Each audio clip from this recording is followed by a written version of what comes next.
Hello everyone, I really hope you are doing great. आज हम लोग स्टार्ट करेंगे या कंटिन्यू करेंगे अपना lecture of chapter number 15 BNS. तो इसमें जो हमें पढ़ना है सेक्शन 281 से पढ़ना है। इट सेज रैश ड्राइविंग और riding on a public way. Rash drive कर रहे हो आप या राइड कर रहे हो पब्लिक वे में। ड्राइविंग का मतलब होता है आप कार ड्राइव कर रहे हो और ride you ride a bike. ठीक है, तो ये डिफरेंस है।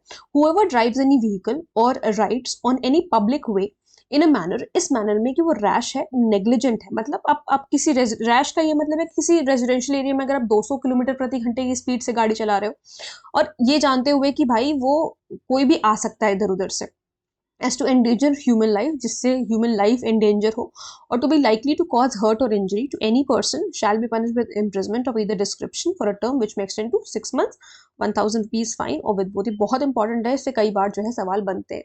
ठीक है, कि रैश ड्राइविंग कहाँ पर दे रखा है।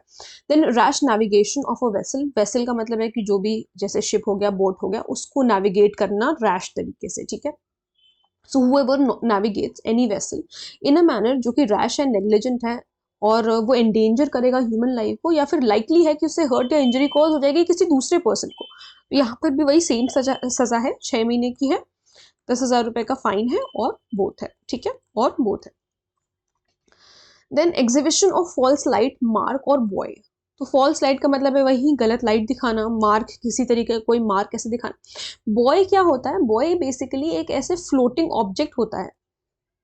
ठीक है, ये सेक्शन समझने के लिए हमें पहले ये समझना होगा बॉय होता क्या है। ये एक फ्लोटिंग ऑब्जेक्ट होता है जिससे पता चलता है कि डेंजरस जगह है और वहां पर बोट्स या शिप्स को नहीं जाना चाहिए। ठीक है, एक फ्लोटिंग ऑब्जेक्ट होता है जिसको फास्टन बेसिकली किया जाता है सी के बॉटम में। ठीक है, सी के बॉटम में या किसी नदी के बॉटम में उसको फास्टन किया जाता है, जिससे ये पता चलता है कि वो जगह डेंजरस है और वहां पर जो है बोट्स या शिप को नहीं जाना चाहिए, किसी वेसल को नहीं जाना चाहिए। तो ये यही कह रहा है कि whoever exhibits any false light, दिखाता है कोई ऐसी फॉल्स लाइट, और मार्क या बॉय, इंटेंडिंग और नोइंग, या तो उसका इंटेंशन है या ये जानते हुए, नॉलेज है कहीं ना कहीं उसको इस बात का कि ये जो एग्जिबिशन है, ये जो दिखा रहा है वो मिसलीड कर देगा किसी भी नेविगेटर को, जो भी नेविगेट कर रहा है उस वेसल को, उसको मिसलीड कर देगा। ठीक है, वो मान लीजिए गलत तरीके से उसको, मतलब मान लीजिए बॉय वगैरह अगर ऐसे एग्जिबिट किया तो वो उसको वहां पर खतरा हो सकता है। तो shall be punished with imprisonment, जो कि 7 साल तक है। ठीक है, इंपॉर्टेंट है, 7 साल तक है। एंड फाइन है, यहाँ पर ध्यान रखिएगा, एंड है, एंड फाइन। तो 7 साल प्लस 10,000 रुपए तक का फाइन हो सकता है। कह रहा है विच शैल नॉट बी 10,000 रुपीज, तो मिनिमम 10,000 का तो होगा ही होगा। ठीक है, 10,000 से तो कम का होगा ही नहीं। ठीक है, then conveying person by water for hire in unsafe or overloaded vessel 284, it says whoever knowingly, जानते हुए या negligently convey कर रहा है और causes to be conveyed for hire any person by water in vessel when that vessel is in such a state और so loaded, इस तरीके से उसमें मतलब ओवरलोड है वो ऑलरेडी, और उसके बाद आप जो है उसमें किसी को अगर चढ़ा लोगे तो भाई वेसल है वो, कभी इधर ढनगेगी उधर ढनगेगी, कुछ भी हो सकता है। ठीक है, पलट सकती है boat. So shall be punish, अगर इस तरीके का किया जानते हुए कि भाई खतरा है, एंडेंजरिंग है, तो shall be punish with imprisonment of either inscription, जो कि 6 महीने तक का होगा, और with fine which may extend to 5,000 rupees और विद बोथ। 285 डेंजर और ऑब्स्ट्रक्शन इन पब्लिक वे और line of navigation. However by doing any act और ओमिटिंग, कोई ऐसा काम किया या नहीं किया, to take order with any property in his possession और under his charge causes danger, तो कोई प्रॉपर्टी उसके अंडर में है। ठीक है, डेंजर उससे कॉज हो रहा है, ऑब्स्ट्रक्शन कॉज हो रहा है या इंजरी कॉज हो रहा है किसी भी पर्सन को किसी पब्लिक वे में, मतलब जो आने जाने, जो पब्लिक का यूज करने का रास्ता है उसमें कुछ प्रॉब्लम आ रही है, ऑब्स्ट्रक्शन कॉज हो रहा है, या जो पब्लिक लाइन ऑफ नेविगेशन है वहां पर कुछ प्रॉब्लम कॉज हो रही है, तो यहाँ पर फाइन है 5,000 रुपए तक का। 286 says negligent conduct with respect to poisonous substance. देखिए, नेग्लिजेंट कंडक्ट है तो यानी कि आपका लैक ऑफ ड्यूटी है, किस रिस्पेक्ट में है? किसी जहरीले पदार्थ के रिस्पेक्ट में। whoever does with any poisonous substance any act in a manner, कोई भी ऐसा काम करता है जो कि रैश है, नेग्लिजेंट है, जिससे एंडेंजर होगा ह्यूमन लाइफ, और to be likely to cause hurt, या फिर कहीं ना कहीं लाइकलीनेस है कि हर्ट या इंजरी कॉज होगा किसी भी ऐसे पर्सन को, या नोइंगली और नेग्लिजेंटली ओमिट करता है to take such order with any poisonous substance, omit करता है मतलब बेसिकली उसका ध्यान नहीं रखता उस पर्टिकुलर पॉइजनस सब्सटेंस का इन हिज पोजेशन, जो उसके पोजेशन में है, as is sufficient to guard against any probable danger to human life from such poisonous substance. और उसको ये बात पता है कि ये जो अगर मतलब उसको सही से नहीं रखेगा तो ये डेंजर कॉज करेगा, किसके लिए, ह्यूमन लाइफ के लिए। तो अगर ये सब जानते हुए भी अगर किसी ने इस तरीके का कोई काम किया है, कोई पॉइजनस सब्सटेंस वैसे खुला छोड़ दिया है, तो यहाँ पर उसको 6 महीने की सजा है और with fine which may extend to 5,000 rupees और with both. Negligent conduct with respect to fire और कंबस्टेबल मैटर, कंबस्टेबल का मतलब है कि जिससे मतलब आग वाग लग सकती है, फायर का मतलब आप समझ रहे हैं आग लग जाना, ठीक है।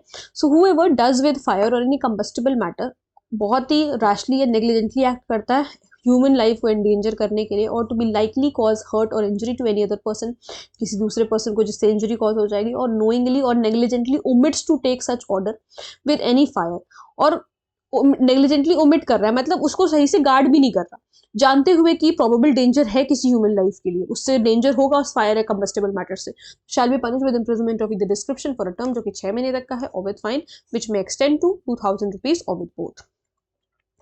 Then negligent conduct with respect to explosive substance, section number 288, whoever does with any explosive substance, same वही चीज है, यहाँ पर एक्सप्लोसिव सब्सटेंस है 288 में, यहाँ पर आपका कंबस्टेबल मैटर है, यहाँ पर आपका पॉइजनस सब्सटेंस है, वही चीज है। हम इसकी सिर्फ वो देख लेते हैं क्या पनिशमेंट है, तो 6 महीने तक की है, 5,000 रुपीज है और विद बोथ है, ठीक है।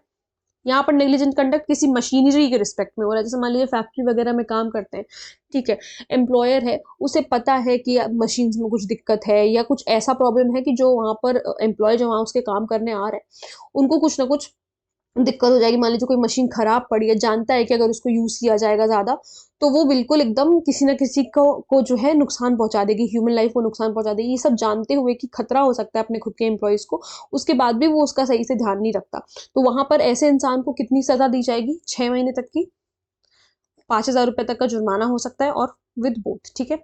Negligent conduct with respect to pulling down, repairing और constructing building etc, ठीक है। सो whoever in pulling down मतलब उसको बिल्डिंग को गिराने में, रिपेयर करने में या उसको कंस्ट्रक्ट करने में knowingly और negligently omits to take such measure, भाई अगर आप कहीं कुछ कंस्ट्रक्ट कर रहे हो या बिल्डिंग को गिरा रहे हो तो आप ये देखोगे ना कि वहां पर जो लोग रह रहे हैं या कुछ भी जो है वहां पर लोग ह्यूमन जो वहां पर एग्जिस्ट करते हैं उस जगह पर, उनको कोई डेंजर ना हो, ह्यूमन लाइफ को कोई प्रॉब्लम ना हो कंस्ट्रक्ट करने में हो, चाहे आप उस बिल्डिंग को गिरा रहे हो, भाई अगर बिल्डिंग गिरा रहे हो तो आपको ये देखना होगा ना कि वो बिल्डिंग किसी के ऊपर ना गिर जाए, ठीक है, पता चला मलबे के नीचे दब के मर ही जाएगा इंसान। तो इस तरीके की चीजें आपको देखनी होंगी जो भी ये काम कर रहा है। तो अगर ऐसे में नेग्लिजेंट कंडक्ट हुआ है तो 6 महीने तक की सजा है, 5,000 रुपीज तक का फाइन है और with both. Negligent conduct with respect to an animal, whoever knowingly और negligently omits to take such measures with any animal, जो कि उसके खुद के पोजेशन में हो, पेट हो सकते हैं, पेट कह सकते हैं, ठीक है, as is sufficient to guard against, मतलब अगर आप थोड़ा सा भी मेजर्स लेते तो दैट वाज सफिशिएंट कि जो है प्रोबेबल डेंजर ना होता ह्यूमन लाइफ को, और any probable danger of grievous hurt from such animal, human life को ऐसा कुछ डेंजर भी ना होता और प्रोबेबल डेंजर ग्रीवियस हर्ट का भी कोई डेंजर ना होता अगर आप थोड़ा सा भी गार्ड करते तो shall be punished with imprisonment, जो कि 6 महीने तक है। जैसे मान लीजिए जानते हैं कि आपका जो मतलब मान लीजिए किसी का कोई पेट डॉग है, पता है उस सामने वाले को कि हमारा मेरा जो पेट डॉग है दैट इज मतलब खूंखार है बहुत ज्यादा, ये सब जानते हुए भी आपने उसको बांध के नहीं रखा, वो किसी के ऊपर भी भौंक रहा है, किसी को भी काट ले रहा है, तो ये चीज जो है गलत होती है, ये न्यूसेंस में आएगा, 6 मंथ्स जो है इसके लिए आपको सजा हो सकती है, 5,000 रुपीज और विद बोथ, लगभग देखो हर जगह सेम ही है, ठीक है। अब ये बाकी के जो सेक्शंस हैं वो हम लोग नेक्स्ट लेक्चर में डील करेंगे, थोड़े से इंपॉर्टेंट सेक्शंस जो थोड़े से लीस्ट इंपॉर्टेंट थे वो हम लोग ने इस सेक्शन में इस पर्टिकुलर लेक्चर में डील कर लिए हैं। तो अगर कोई प्रॉब्लम है, कोई डाउट है तो आप लोग मुझसे कमेंट सेक्शन में पूछ सकते हैं। मिलते हैं नेक्स्ट वीडियो में। Thank you so much.